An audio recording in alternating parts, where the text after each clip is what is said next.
अस्सलाम वालेकुम दोस्तों की हाल चाल तो दिन पे होता पंजाब टीवी। मैं वीर मोहम्मद लतीफ। दोस्तों सबसे पहले सारे चैनल को सब्सक्राइब करो ताकि साड़ी हर आने वाली वीडियो मेरे वीर आसान तरीके नाल देख सकन। अज वीर वास्ते गवाल दी जान, दोधी नहर, मगर कट्टा, तीजा सुआ सुईए और लाजवाब हीराए कैली बूरी झोटी है। और मेरे वीर ने झोटी चेक करनी है, तसल्ली करनी है। अल्लाह के हुक्म नाल इवें दा जानवर कढ़न वास्ते दोस्तों टाइम लगते हैं, सफर करने पैंदे ने और मेहनत करनी पैंदियां ने। बाकी हड्डी, पुट्ठा, खुडा, टाका मेरे वीर ने तसल्ली नाल चेक कर लेनियां ने। रेट फुल प्यारां वाले मोहब्बतां वाले ने, बाखड़ियां मझां रेट ने, हैगी ताजी है। बाकी मेरे वीर ने हवाना चेक कर लेना है, हवाना चेक करना है।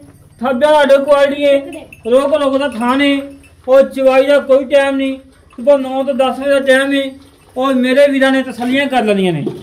धुनी कोटी का कटी निशान नहीं है और चारे खोर गोल खोर ने, घोड़े सुंबा वाखू गोल खोर, फुल बरीक, एक हड्डी की मालिक है। पुट्ठा चंगा है और खुडा चंगा है और थान चंगा है, रोक रोकदा है और लाजवाब है।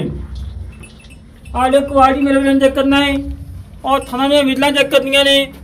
रोक रोक का थान कला कला थान लगा है और मेरे वीर ने कद चेक करना है। कद चंगा तगड़ा, रेल चंगी, हुसन चंगा और मेरे वीर ने कंड चेक करनी है। कंड पतली है और पूरे जिस्म के पश्चिम में कैली बूरी झोटी है। गवाल की जान है और दोधी नहर है। माशाअल्लाह जी, तसलियां करना मेरे वीर, तसलियां कराना सारा काम है। जानवर देखना मेरे वीरों का काम है और दूध चेक करा।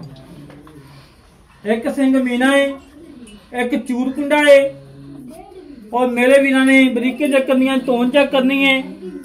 3 फुट लम्मी काली शाख, थले साइड तो बुल सफेद है और अल्लाह के हुक्म नाल नगीना है। अल्लाह के हुक्म नाल मारा छड़ी यार, ताजा सुई थले कट्टा और दसया भी ताजा सुई छड़ी मारे खोर के टोल फेंक के दिखा दने आ। खोर चारे बगे को कंडा वगैरह किसी किस्म का घाटा वादा मेरे वीरान सामने आ जाएगा। मगर कट्टा है, बिल्कुल कच्ची सुई है, बोले विच है, मगर कट्टा है।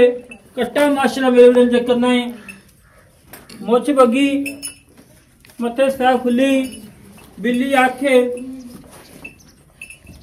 और मेरे वीरान कद लंबाई चौड़ाई चेक कर लेनी और टुरम फिरम चेक कर लेना है। कोई सदनवा नहीं, कोई कंडा नहीं, सोने बगा टोर, नवाबी टोर माशाल्लाह।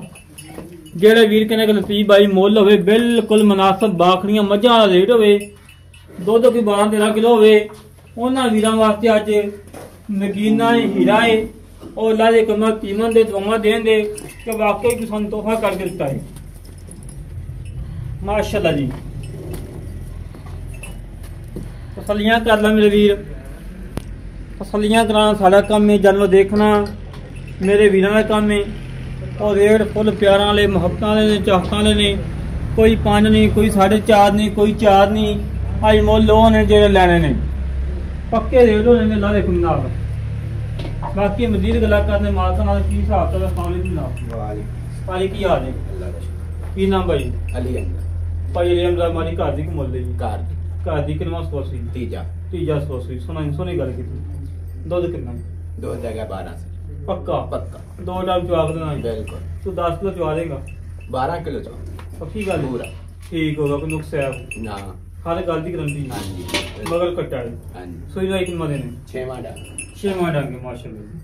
ए बोलो जी बाहर निकल के मैला बोला सड़क 14-15 किलो का जी। हां जी, पक्की गल है, ठीक हो गया। छट्टा फरा गन मुल कोई चीज ठीक हो गया। मोल की है पक्का है? हां नाला कर 3,95,000 3,95,000 रुपया। हां जी, 3,95,000 की प्यार है। 5,000 रुपया छाड़ दिया। 390 हां जी, फाइनल है। आज भी दी कर होगी? हां जी बिल्कुल, कोई 2-4 हज़ार दी कर लेंगे। हां जी, ले दोस्तों भाई ने गल्लां सुन लियां ने। 3,90,000 मुੱਲ है, बाखड़ियां मझां वाला मुੱਲ है ਔਰ ਜਿਹੜੇ ਵੀਰ ਨੂੰ ਪਸੰਦ ਆਵੇ ਸਾਡੇ ਨਾਲ ਰਾਬਤਾ ਜੋ ਤੁਸੀਂ 65110 ਇਹ ਕਾਲ ਨੰਬਰ ਹੈ, WhatsApp ਨੰਬਰ, ਈਮੇਲ ਨੰਬਰ ਹੈ। ਇਸ ਤਰੀਕੇ ਨਾਲ ਆਪਣੇ ਵੀਰ ਤੋਂ ਇਜਾਜ਼ਤ ਮਿਲਾਂਗੇ। ਕਸ਼ਮੀਰ ਦੇ ਪਾਕਿਸਤਾਨ, ਅੱਲਾ ਨਿਗਹਬਾਨ, पाक आर्मी जिंदाबाद, पंजाब पुलिस जिंदाबाद।